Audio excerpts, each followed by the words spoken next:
नाशिक शहरामध्ये प्रसिद्ध काळाराम मंदिरामध्ये सकाळपासूनच भक्तांचा उत्साह दिसून येतोय। पहाटेपासून मंदिर परिसरात दर्शनासाठी भाविकांची रांग लागलेली आहे। वातावरणामध्ये धार्मिकता आणि उत्साह दाटून आलाय। मंदिरात महालक्ष्मी, भगवान श्रीराम, सीता, लक्ष्मण आणि हनुमानजींच्या मूर्तीची विशेष अशी पूजा अर्चा करण्यात आली आहे। पुजाऱ्यांच्या मंत्रोच्चारामध्ये पहाटे 5 वाजता अभिषेक विधी पार पडला। दुपारनंतर विशेष महाआरतीचा कार्यक्रम आहे आणि भाविकांनी दीप प्रज्वलित करून लक्ष्मी मातेची आराधना केली। व्यवसाय, घर आणि कुटुंबाच्या समृद्धीसाठी प्रार्थना केली। मंदिर परिसर फुलांच्या सजावटीने उजळून निघाला।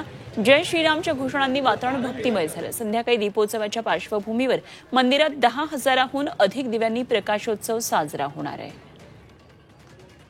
तर काळाराम मंदिरातून आढावा घेतलाय आमचे प्रतिनिधी सागर गायकवाड यांनी।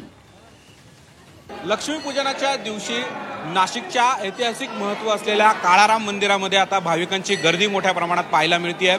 प्रभू रामचंद्राचं दर्शन घेण्यासाठी हे सगळे भाविक सकाळी पहाटे 5 वाजेपासूनच लाईनीमध्ये उभे राहून आता आकर्षक असलेल्या भक्तिभावाने या काळारामाचं दर्शन घेण्यासाठी पाहायला आपल्याला मिळत आहेत। खरं तर आज देखील मोठ्या उत्साहात आणि भक्तिमय वातावरणामध्ये अनेक भाविक जे आहे या काळारामाचं दर्शन घेण्यासाठी या ऐतिहासिक महत्त्व असलेल्या काळाराम मंदिरामध्ये आलेले आहेत। आपल्याबरोबर याच ठिकाणी काळाराम मंदिराचे पुजारी आहेत, आपण त्यांच्याशी बोलूयात। खरं तर आज सकाळपासूनच गर्दी पाहायला मिळते। काय या सगळ्याच्या मध्ये महत्त्व आहे? आजचा दिवस कसा पार पडतोय? जय श्रीराम। नाशिक शहरामध्ये हा जो हिंदूंचा सण आहे लक्ष्मीपूजन, दिवाळी, हा मोठ्या आनंदाने उत्साहाने साजरा केला जातो। अज्ञानाकडून ज्ञानाकडे जायचा दिवस, अंधाराकडून तेजाकडे जायचा दिवस म्हणजे आजचा दीपपूजन, अमावस्या, लक्ष्मीपूजन, हा सर्व उत्साह आज या ठिकाणी आनंदात साजरा होणार आहे। ऐतिहासिक महत्त्व असलेलं हे काळाराम मंदिरात गर्दी होताना पाहायला मिळते।